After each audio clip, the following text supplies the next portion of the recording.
Hey guys! Okay, so here is my video about Lost, where I will be talking about the finale and providing my explanation of what everything meant, and secondly, kind of like analyzing the show based on the information that we received in the finale, because we did receive some really important information that kind of makes things make more sense, I guess.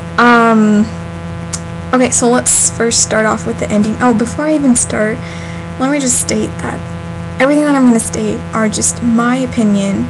You know, I don't know if it's true, I don't know, it's just my opinion. So you can take it or leave it, and if you want to refute, I think that's amazing. Just provide me with your explanation, because I'm always curious to see how other people interpret things. Okay, so I've also, to help make things more cohesive, I've created a 3-page outline of what I'm going to say, because as we all know, Lost is highly very multi-dimensional, so it's very easy to go off on all these tangents. So this is going to make me stay on path, I guess. So the first thing that we'll talk about is the ending. I know quite a few people aren't satisfied with the ending. I am satisfied. I thought the ending was genius. It was perfect. Yeah, they didn't answer a lot of the minute details, like, what exactly is the gold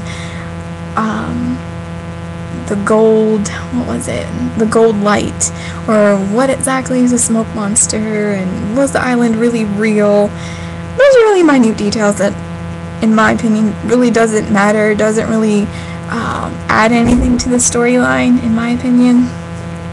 So I thought the ending was very poetic. When we see Jack dying, when someone dies, supposedly it's when you feel the most alone, and so to see Vincent run up to Jack and lie down and accompany him through that dark hour, it was very beautiful. It was very beautiful.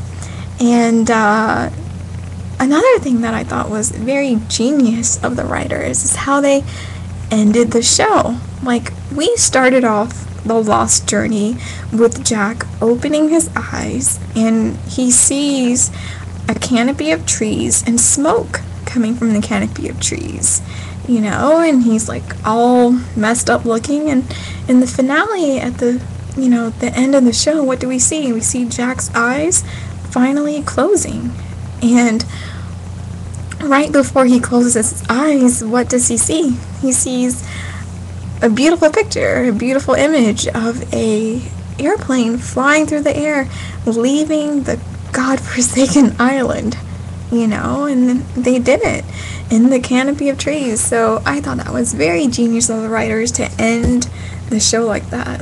Pretty much a mirror image of the beginning. That was just very poetic, really beautiful in my opinion.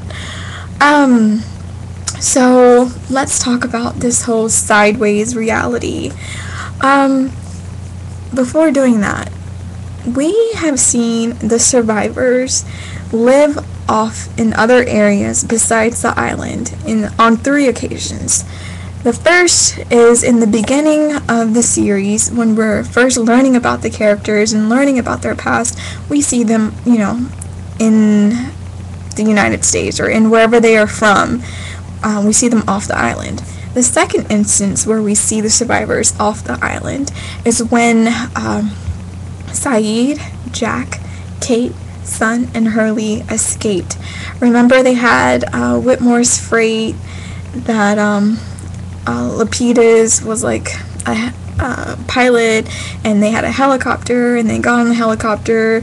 It didn't have fuel, so Sawyer sacrificed himself and jumped off the helicopter, but the helicopter ended up running out of fuel and went into the water, and they washed ashore on some other island, they washed ashore to some boat, and then that's how they got rescued, and that's how they were able to escape the island the first time. And then we see them living their life in LAX with the knowledge of what happened on the island. right? And they had a lot of issues. Like Jack, he ran into drug issues and alcohol, and Kate had issues with the whole Aaron situation and hiding from the law.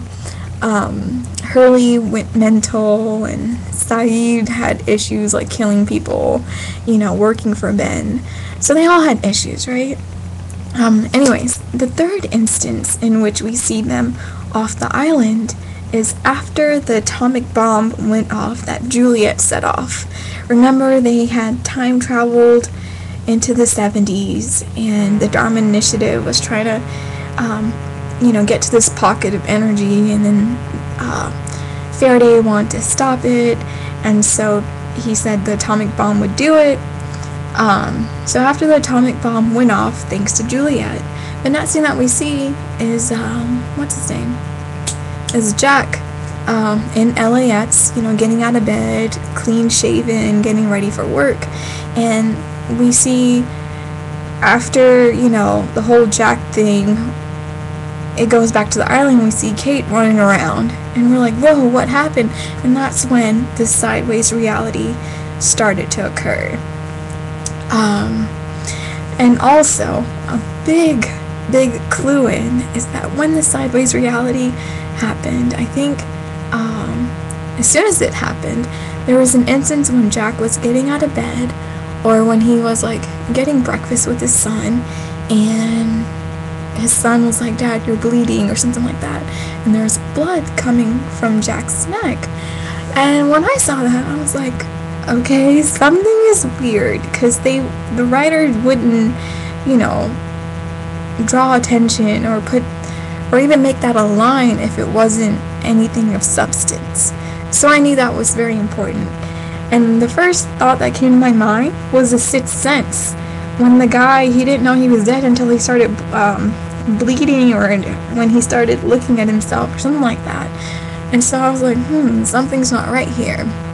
And so, let me just talk about the neck thing. So the reason why Jack was bleeding from his neck all of the time, or, they made references, or Jack noticed bleeding from his neck every now and then, is because that's where, in the finale, Locke and Jack were fighting each other, right? And Locke stabbed Jack in the abdomen. He also put the knife to Jack's neck and pressed down on it really hard, and you could see blood oozing out. And so and then he later dies because of the wound, not from the neck per se, but from his abdomen. So that was a big clue in that what we were seeing in the sideways wasn't really reality because of that one clue. It's really hard to pick up on, but it makes sense now, right? Okay, so anyways, let me go back to my freaking thing. So, what is the so now that we established what the sideways reality is, and when it came to be, what exactly is it? So Christian Shepherd in the finale, Christian Shepherd is Jack's dad, told Jack that this alternative life is a space that the survivors created so that they can meet together.